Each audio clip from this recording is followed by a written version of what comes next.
جمیل اسے لے کر ان کے ساتھ ہو لیا اور یہ چیزیں ان کے گھر پہنچا دیں۔ انہوں نے بھی اس کو 2 آنے مزدوری دی اور اس طرح اس کے پاس اب 6 آنے ہو گئے۔ اتنے میں رات ہو گئی۔ یہ جامع مسجد آیا، نان بائی کی دکان پر کھانا کھایا۔ سستا زمانہ تھا، چند پیسوں میں پیٹ بھر گیا۔ باقی پیسوں کو انٹی میں اچھی طرح دبا کر جامع مسجد کے دروازے کی سیڑھیوں پر پڑ کر سو گیا۔ ایک نئے شہر میں یہ تنہائی کی اکیلی رات کسی نہ کسی طرح گزر ہی گئی۔ اب یہ تھا اور محنت کا میدان۔ یہ صبح اٹھا، وضو کیا، نماز پڑھی، خدا سے دعا مانگی، مسجد سے باہر آیا، پیسے کے بھنے چنے لے کر چبائے، پانی پیا، دوسرے مزدوروں کی دیکھا دیکھی ایک چھوٹی سی جھلی خریدی اور بازار میں چل پھر کر مزدوری شروع کر دی۔ سچ ہے، جو اپنی مدد کرتا ہے خدا بھی اس کی مدد کرتا ہے۔ اللہ نے اس کی محنت میں ایسی برکت دی کہ شام تک اس نے 8 آنے کمائے۔ 8-10 دن تک اس کا یہی طریقہ رہا۔ روز کھانے پینے کے بعد 4-6 آنے اس کے پاس بچ جاتے۔ اب اس نے ایک چھوٹی سی کوٹھڑی کرائے پر لے لی۔ اس طرح اس کے رہنے کا ایک اپنا ٹھکانہ ہو گیا۔ اس عرصے میں 2-4 آدمی بھی اس کو جان گئے، اس لیے مزدوری ملنی بھی آسان ہو گئی۔ جمیل کی عمر اگرچہ کم تھی، پھر بھی اس نے چند ایسی خوبیاں تھیں جو بہت سے مزدوروں میں نہیں ہوتیں۔ وہ بہت صاف ستھرا رہتا، کپڑے میلے ہو جاتے تو آپ دھو لیتا، کسی سے بات کرتا تو نرمی اور ادب سے کرتا، ناک بھوئے چڑھانا، بگڑنا اور بڑبڑانا تو وہ جانتا ہی نہ تھا۔ اپنی بساط سے زیادہ محنت کرنے کو تیار رہتا۔ وہ ہمیشہ سچ بولتا، جو کام بھی اسے دیا جاتا وہ بہت اچھی طرح اور ہوشیاری کے ساتھ کرتا، نہ کبھی کام سے جی چراتا، کاہل نکمے اور آوارہ لوگوں سے دور رہتا، اپنے کام سے کام رکھتا۔ یہی تمام باتیں اس کی کامیابی کا سبب بن گئیں۔ ابھی اسے دلی آئے ہوئے صرف 1 ہی مہینہ ہوا تھا، مگر اس نے کم عرصے میں اسے اتنی آمدنی ہو گئی کہ کوٹھڑی کا کرایہ، کھانے پینے کا خرچ ادا کرنے کے بعد بھی 10 روپے نقد اس کے پاس بچ گئے۔ اس نے اس رقم سے 5 روپے تو اپنی بہن سلیمہ کے لیے اپنی پھپھو کے نام سکندرآباد بھیج دیے، 3-4 روپے خرچ کر کے کپڑے سلوائے، 1 جوڑا جوتا خریدا اور ضرورت کی 2-4 چھوٹی موٹی چیزیں اور بھی لے لیں۔ اس طرح 3 مہینے گزر گئے۔ یہ ہر مہینے 5 روپے اپنی بہن کو بھیجتا، کوٹھڑی کا کرایہ ادا کرتا اور اچھا خاصا کھانا کھاتا رہتا۔ اس عرصے میں کبھی بھی ایسا ہوا کہ سارے دن مزدوری نہیں ملی۔ ایسے آڑے وقت میں کچھ نہ کچھ بچاتے رہنے کی عادت اس کے بہت کام آئی۔ اس کی زندگی مزے سے بسر ہونے لگی۔ وہ اپنا مالک آپ تھا۔ جمیل مزدوری بھی کرتا اور ہر بات پر نگاہ بھی رکھتا، ہر چیز کو دیکھتا۔ تھوڑے ہی دن میں اس پر یہ بات کھل گئی کہ جتنی قدر اور عزت پڑھے لکھے آدمی کی ہوتی ہے اتنی عزت ان پڑھ آدمی کی نہیں ہوتی۔ یہ دیکھ کر اس کے دل میں پڑھنے لکھنے کی خواہش پیدا ہوئی، لیکن کسی اسکول میں داخل ہو کر پڑھنا اس کے بس کی بات نہ تھی۔ ایسا کرتا تو مزدوری کے لیے وقت کیسے نکالتا؟ پیسے کے پہیے نہ ہوتے تو زندگی کی گاڑی کیسے چلتی؟ ایک دن شام کے وقت وہ کھانا کھانے کے لیے جامع مسجد میں گیا۔ اس نے بازار کے ایک نکڑ پر کچھ آدمیوں کو کھڑے پایا۔ یہ ان کے قریب آیا تو معلوم ہوا کہ وہ ایک نیا اشتہار پڑھ رہے ہیں۔ جمیل نے ایک صاحب سے پوچھا، کیوں جی، اس میں کیا لکھا ہے؟ وہ بولے، اجمیری دروازے پر ایک مدرسہ ہے، عربک کالج اس کا نام ہے۔ اس کالج میں پڑھنے والے چند استادوں اور اونچے درجے میں پڑھنے والے چند لڑکوں نے ایک مدرسہ کھولا ہے۔ یہاں رات کے وقت پڑھائی ہوا کرے گی اور وہ سب غریب پڑھ سکیں گے جو پڑھنا چاہتے ہیں مگر مزدوری کی وجہ سے دن میں پڑھ نہیں پاتے۔ جمیل نے پوچھا، پڑھائی کا کیا دینا پڑے گا؟ وہ بولے، کچھ بھی نہیں، مفت پڑھائی ہوگی، فیس نہیں لی جائے گی۔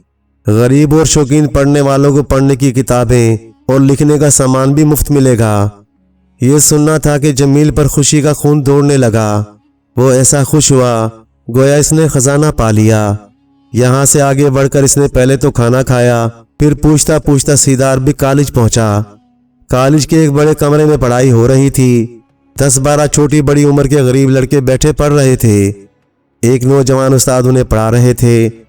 یہ نوجوان محمد عرفان صاحب تھے جو عربک کالج کی BA کلاس میں پڑھتے تھے۔ انہی کی کوشش سے کالج کے چند اور لڑکوں میں قومی خدمت کا شوق پیدا ہوا تھا اور اب ایسی جماعت بن گئی تھی جو اپنے خالی وقت میں ان پڑھ لوگوں اور لڑکوں کو پڑھاتی تھی۔ محمد عرفان ایک ہنسمکھ نوجوان تھا، اس کے چہرے سے ہمدردی ظاہر ہوتی تھی۔ جمیل نے اسے سلام کیا، وہ خود آگے بڑھا آیا۔ جمیل نے بہت کوشش کی مگر محمد عرفان کے سامنے وہ کچھ نہ بول سکا۔ عرفان مسکرایا اور بڑی نرمی سے پوچھا، میاں تم یہاں پڑھنا چاہتے ہو؟ جمیل بولا، جی ہاں۔ عرفان نے پوچھا، روز آ سکو گے؟ یہ تو نہیں ہوگا کہ آج حاضر اور کل غائب، اس طرح پڑھائی نہیں ہوگی۔ روز آتے اور روز پڑھتے رہے تو امید ہے کہ تھوڑے ہی دنوں میں کچھ نہ کچھ آ جائے گا۔ جمیل نے روز آنے کا وعدہ کیا۔ عرفان صاحب نے ان کا نام اور پتے اپنے رجسٹر میں لکھ لیے۔ اس طرح جمیل کی پڑھائی کا آغاز ہو گیا۔ استاد کی ہمدردی، شفقت اور شاگرد کے شوق اور محنت کا کیا اثر ہوتا ہے، یہ بات جمیل کی پڑھائی کو نتیجہ دیکھ کر اچھی طرح سمجھ میں آ سکتی ہے۔ جمیل کو ابھی تک خان صاحب سے واسطہ پڑا تھا۔ اس نے محمد عرفان اور اس کے ساتھیوں کو برتاؤ کو دیکھا تو سمجھا کہ آدمی دراصل ایسے ہوتے ہیں۔ نرمی سے بات کرنا، محبت سے بتانا، پڑھنے والوں کو دشواریوں کو سمجھانا، ان کے دکھ اور درد میں شریک ہونا، ان کی ہمت بندھانا اور ان کی بھلائی کی کوشش میں بے غرض ہو کر برابر لگے رہنا، یہ باتیں رات کے اس مدرسے کے ہر استاد میں موجود تھیں۔ جمیل خود دل سے پڑھنا چاہتا تھا۔ ان کا برتاؤ سونے پر سہاگا ہو گیا۔ جمیل دن بھر مزدوری کرتا، شام کو کھانا کھا کر سیدھا عربک کالج میں آ جاتا۔ یہاں پورے 2 گھنٹے پڑھائی ہوتی۔ کبھی ایسا نہ ہوا کہ اس نے مزدوری کے لالچ میں اپنا پڑھنا چھوڑ دیا۔ 1 سال گزر گیا۔ جمیل کی محنت اور پڑھنے والوں کی محبت رنگ لائی۔ اتنی سی مدت میں جمیل نے 4تھی جماعت تک کی پڑھائی ختم کر لی۔ دوسرے سال وہ 6ٹھی جماعت کے امتحان میں شریک ہوا اور تیسرے سال اس نے مڈل کا امتحان پاس کر لیا۔ اردو اور انگریزی میں خط لکھنے میں وہ ماہر ہو گیا۔ وہ بعض مڈل پاس لڑکوں سے کچھ بہتر ہی تھا۔ پڑھائی کے ساتھ ساتھ مزدوری بھی جاری رہی۔ ہاں، اس میں کچھ فرق آ گیا۔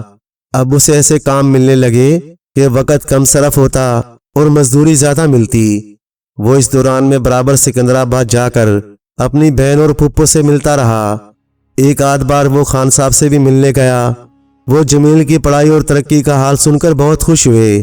ناراض ہونے کے بجائے انہوں نے اپنی خوشنودی کا اظہار کیا۔ جمیل کی محنت دیکھ کر محمد عرفان کو اس سے خاص ہمدردی ہو گئی۔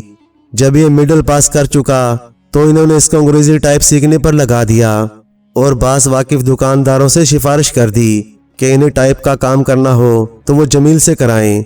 اس طرح جمیل کو معمولی مزدوری سے نجات مل گئی۔ اس کا کام ہلکا ہو گیا اور اس کی آمدنی بڑھ گئی۔ اب اسے پڑھنے لکھنے کے لیے زیادہ وقت ملنے لگا۔ محمد عرفان کے کہنے پر میٹرک کے امتحان کی تیاری میں جمیل نے پورے 2 سال صرف کیے اور لگاتار باقاعدہ محنت کا یہ پھل ملا کہ وہ دلی بورڈ کے امتحان میں سب سے اول آ گیا۔ اب کیا تھا، اسے یونیورسٹی کی طرف سے 50 روپے ماہوار وظیفہ بھی ملنے لگا۔ اس کامیابی سے اس کی ہمت بڑھ گئی۔ وہ عربک کالج میں داخل ہو گیا۔ وہ کالج کے وقت کالج میں پڑھتا اور اپنا خالی وقت دکانداروں کی چھٹیاں ٹائپ کرنے میں گزارتا۔ ساتھ ہی رات کے مدرسے میں دوسرے لڑکوں کو پڑھاتا۔ یہاں زیادہ تر مزدور ہی پڑھنے آتے تھے۔ یہ خود بھی مزدور رہ چکا تھا، اس لیے یہ ان کی مجبوریوں کو اچھی طرح سمجھ سکتا تھا۔ محمد عرفان اگرچہ کالج کی تعلیم سے فارغ ہو چکے تھے، پھر بھی رات کے مدرسے میں اب بھی سرگرمی سے حصہ لیتے تھے۔ جمیل محمد عرفان کا بہت اچھا معاون ثابت ہوا۔ اس کی کوشش سے رات کا مدرسہ دن دونی رات چگنی ترقی کرنے لگا۔ جمیل کی آمدنی اس زمانے میں کسی طرح 50 روپے ماہوار سے کم نہ تھی، مگر وہ ہمیشہ چادر کے موافق پاؤں پھیلاتا۔ اس نے اپنے قصبے میں ایک چھوٹا سا گھر بنوا لیا۔ اس کی بہن اور پھپھو کا گزارا بھی فراقت سے ہونے لگا۔ اس نے اپنی بہن سلیمہ کو بھی قصبے کے مدرسے میں داخل کروا دیا تھا۔ وہ مڈل پاس کر چکی تو اپنی پھپھو اور بہن کو بھی دلی لے آیا اور ایک اچھا خاصا صاف ستھرا کشادہ اور ہوادان مکان کرائے پر لے کر عزت کے ساتھ رہنے لگا۔ ادھر جمیل نے BA پاس کیا، ادھر سلیمہ میٹرک میں کامیاب ہو گئی۔ جمیل نے اپنی پڑھائی کے ساتھ غریبوں کی خدمت بھی کی۔ شہر کی بھلائی کے کاموں میں اس نے کچھ نہ کچھ حصہ لیا تھا، اس لیے اس کی کامیابی سے شہر کے بہت سے لوگوں کو خاصی خوشی ہوتی۔ اخبارات میں اس کی تصویر چھپی، شہر کے بڑے بڑے آدمیوں نے اس کو مبارکباد دی۔ اس نے BA کرنے کے بعد سرکاری ملازمت کے مقابلے کا بھی امتحان پاس کر لیا اور سرکاری دفتر میں 150 روپے ماہوار تنخواہ پر ملازم ہو گیا۔